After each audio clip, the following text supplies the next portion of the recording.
Magandang araw sa inyong lahat mga lods. Dito tayo ngayon sa bukid at mangunguha tayo ng kahoy na panggatong. Dahil ang hirap ng panggatong dun sa lugar namin. Kaya pumunta tayo ngayon dito sa bukid para manguha tayo ng panggatong.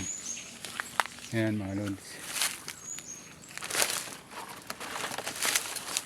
Ayan.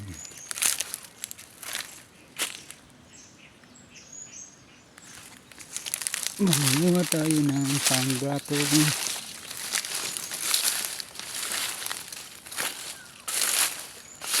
Ayan mga lods. Daming kahoy na sinutol.